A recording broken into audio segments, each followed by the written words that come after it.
Une fois que l'entreprise a établi ses diagnostics, diagnostic interne, diagnostic externe, comment peut-elle les utiliser?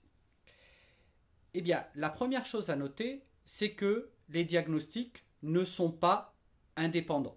Autrement dit, le diagnostic interne et le diagnostic externe sont liés.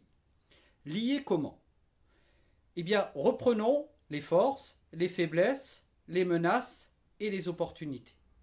Et voyons comment ces différents critères peuvent être liés. Que se passe-t-il, par exemple, quand l'entreprise a des faiblesses qui correspondent à des menaces de l'environnement? Eh bien, dans ce cas-là, l'entreprise va faire face à des menaces à court terme. Pourquoi?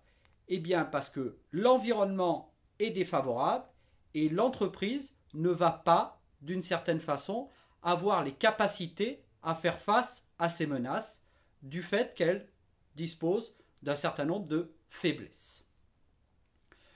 Deuxième exemple, les faiblesses qui correspondent à des opportunités du marché. Autrement dit, le marché propose une ouverture, quelque chose qui va nous permettre de nous développer, mais malheureusement, les faiblesses de l'entreprise vont en quelque sorte nous empêcher de nous développer, nous empêcher de saisir ces opportunités. Dans ce cas-là, on parlera de menaces à moyen terme. Que se passe-t-il quand une force correspond à une opportunité? Eh bien, c'est l'inverse du cas précédent. Une opportunité sur le marché arrive et grâce au fait que nous disposons de force, eh bien, nous allons pouvoir bénéficier à plein de ces opportunités. C'est la raison pour laquelle on parle d'opportunités de développement. Et enfin, lorsque nous avons des forces qui correspondent à des menaces, nous allons en quelque sorte limiter la menace. Autrement dit, il y a une menace importante, mais comme nous sommes meilleurs que les autres entreprises du secteur sur ce point-là, eh bien, notre force va, je le répète, limiter cette menace.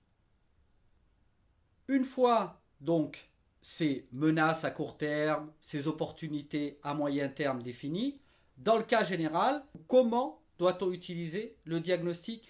Eh bien, le diagnostic doit être mis en rapport avec les objectifs stratégiques. En quelque sorte, le diagnostic, c'est ce que l'entreprise peut faire. Les objectifs, c'est ce que l'entreprise veut faire. Donc, la plupart du temps, nous allons constater ce que l'on appelle des écarts stratégiques. Que sont les écarts stratégiques?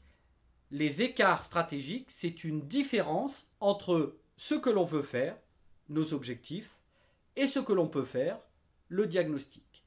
Et ces écarts stratégiques vont être à la base de la définition de ce que nous appellerons les manœuvres stratégiques ou plus simplement les stratégies de l'entreprise.